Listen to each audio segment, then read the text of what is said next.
नमस्कार। आज की खबर में आपका स्वागत है। मैं हूं आपके साथ शिखा मेहरोत्रा। शुरुआत करते हैं बड़ी खबरों की। लखनऊ से इस वक्त की बड़ी खबर सामने आ रही है, जहां T20 सम्मेलन का आयोजन होगा। आज से G20 सम्मेलन का आयोजन। 3 दिनों तक शहर में रहेंगे विदेशी मेहमान। बड़ी खबर आपको बता रहे हैं, जहां G20 सम्मेलन के तहत विदेशी मेहमान मैं अभी लखनऊ में ही रहेंगे। बड़ी खबर आपको बता रहे हैं लखनऊ से सामने आ रही है, जहां से शुरू होगा G20 सम्मेलन। 3 दिनों तक शहर में रहेंगे विदेशी मेहमान। First digital economy working group की हुई मीटिंग। राजधानी लखनऊ में 13 से 15 फरवरी तक चलेगा कार्यक्रम। प्रतिवर्ष होता है G20 का सम्मेलन। बड़ी खबर आपको बता रहे हैं, इस बार उत्तर प्रदेश के कई शहरों को मिला मेजबानी का मौका।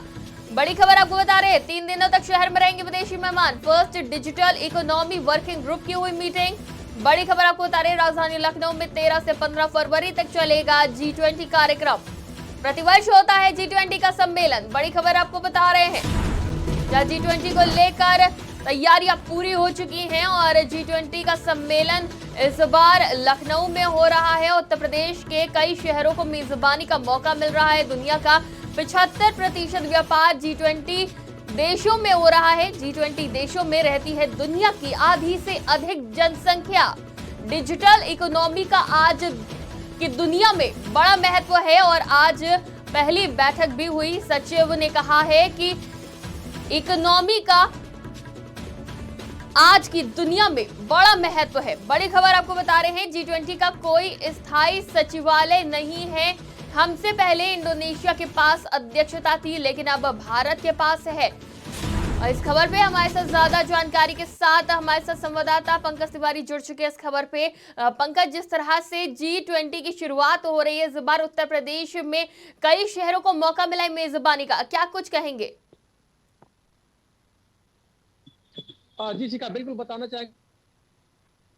G20 का एक तरह से देखा जाए तो आगाज हो चुका है और यूपी में मेजबानी मिली है, क्योंकि भारत मेजबान बना है इस साल के लिए, इस वर्ष के लिए 2023 के लिए। इसके पहले ये अध्यक्षता इंडोनेशिया के पास थी और उसके बाद भारत के पास आई है। और अब भारत के पास रहने के बाद से एक साल जो G20 के कार्यक्रम होंगे वो भारत के तमाम जो प्रदेश है जो चिन्हित किए गए हैं वहां पे होंगे। साथ ही साथ भारत के बाद ब्राजील का नंबर आएगा, यानी 2024 में ब्राजील इसकी मेजबानी करेगा, अध्यक्ष बनेगा। G20 देखिए, क्योंकि ऐसा ग्रुप है जिसमें जितने इकोनॉमिकल डेवलपमेंट होते हैं, पहले ये ग्रुप बनाया गया था एशिया लेवल पे, बाद में इसको वर्ल्ड लेवल पे जो है कि बढ़ाया गया और इसमें 19 देश हैं जो इसके सदस्य हैं। साथ ही साथ 9 से 10 इसके जो है कि मित्र देश हैं, उनको भी मेजबानों के द्वारा आमंत्रित किया जाता है। और इस G20 की मीटिंग में जो सदस्य देश हैं उनके वित्त मंत्री और उसके साथ साथ वहां का जो राष्ट्रीय बैंक होता है उसके गवर्नर शामिल होते हैं। और जो तमाम मुद्दे होते हैं, जैसे कि इकोनॉमी को लेकर के चर्चाएं चलती हैं, कैसे व्यापार बढ़ाया जाए और इकोनॉमी कहीं डिस्टर्ब ना हो। जितने मित्र देश हैं और जितने G20 ग्रुप के देश हैं उनकी इकोनॉमी कैसे बेहतर हो और एक दूसरे से जो व्यापार के संबंध है वो कैसे बेहतर किए जाए। साथ ही साथ डिजिटल इकोनॉमी को लेकर के इस बार की मीटिंग में चर्चा चल रही है। और देखा जाए तो जो ये G20 ग्रुप के देश हैं इनमें बेहतर तरीके से व्यापार और तमाम जो एजेंडे जो नए शामिल हुए हैं उन एजेंडों पे कैसे बेहतर वर्क किया जाए, ये सारी चीजें इसमें इंक्लूड रहेंगी। और विदेश से G20 ग्रुप के जो देश हैं उनसे और मित्र राष्ट्र जो हैं जिनको इनवाइट किया गया उनसे 120 मेंबर लखनऊ में आए हुए हैं उत्तर प्रदेश में। और लखनऊ में ये जो है कि ये मीटिंग जो कि ये कार्यक्रम 3 दिवसीय है, 13, 14 और 15 तक, यानी 3 दिवसीय चलेगा। उसके बाद से चूंकि अगले जो है कि जिले में चला जाएगा। यूपी में देखा जाए तो 4 ऐसे जिले हैं जहां पे ये कार्यक्रम होगा और इनमें आपको बता दें कि लखनऊ, आगरा, वाराणसी और ग्रेटर नोएडा 4 चिन्हित जगह है जहां पे ये कार्यक्रम होगा। और जो विदेश से आए हुए G20 के मेंबर हैं वो वहां स्टे करेंगे और तमाम कार्यक्रमों के बाद वहां के जो वहां क्षेत्र का की जो विशेषता है इसका भी अवलोकन करेंगे। तो इन सब चीजों को लेकर राजधानी लखनऊ को एकदम सजा दिया गया है। जो रोड है और जो स्ट्रीट लाइट है उनपे तमाम तरह की सोदार लाइटें, रंगीन लाइटें लगाई गई हैं। और जो रोड है उनको कहीं ना कहीं सजाया गया है। G20 के बैनर लगे हुए हैं और जो G20 के राष्ट्र हैं उनका कहीं ना कहीं एक तरह से देखा जाए तो जो तिरंगा है, जो ध्वजा है उनकी, वो फ्लैग फहरा रहा है इस समय। और जो मित्र राष्ट्र जिनको इनवाइट किया गया है उनके भी फ्लैग इस समय लगाए गए हैं राजधानी के अंदर। तो G20 का आगाज हो चुका है और तमाम जो मुद्दे हैं उन पर अब चर्चाएं शुरू हो चुकी हैं।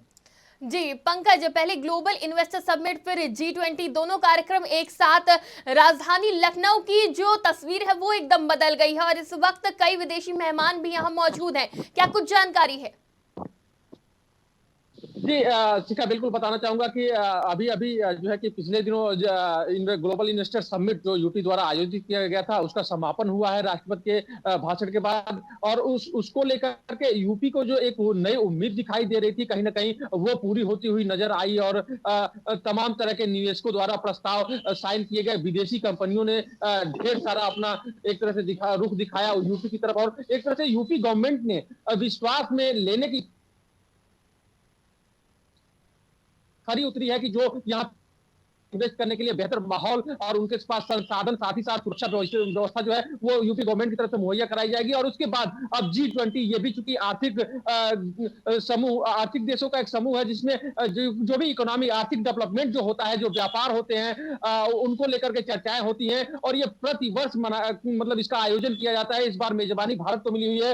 आपको एक और चीज बताएंगे कि इकोनॉमी के साथ साथ इसमें कई एजेंडे बाद में जोड़े गए हैं, जिसमें व्यापार, जलवायु परिवर्तन और सतत विकास के साथ साथ स्वास्थ्य, कृषि, ऊर्जा, पर्यावरण, जलवायु परिवर्तन और भ्रष्टाचार विरोधी मुद्दे भी इसमें शामिल रहते हैं। कि G20 ग्रुप में जो भी 20 कंट्री शामिल है, इसमें जो है कि इन मुद्दों पे, स्वास्थ्य के मुद्दों पे, व्यापार के मुद्दों पे, जलवायु परिवर्तन के मुद्दों पे या करप्शन रोकने के लिए क्या कुछ करना है, इन सारी चीजों पे चर्चाएं होती हैं। तो ये जो वर्ष है 2023 का वर्ष, मेजबानी भारत को मिली है और ये अपने आप में बहुत बड़ी बात है। और भारत को मेजबानी मिलने के बाद उत्तर प्रदेश में पहली मीटिंग अपने आप में बहुत क्षेत्र से देखा जाए तो महत्व रखती है। योगी आदित्यनाथ ने जो निर्देश दिए थे कि देश को बेहतर तरीके से कैसे प्रेजेंट करना है देश में भी, और विदेश के जो प्रतिनिधि आ रहे हैं कहीं ना कहीं एक तरह से पूरा होता हुआ दिखाई दे रहा है। और इसके बाद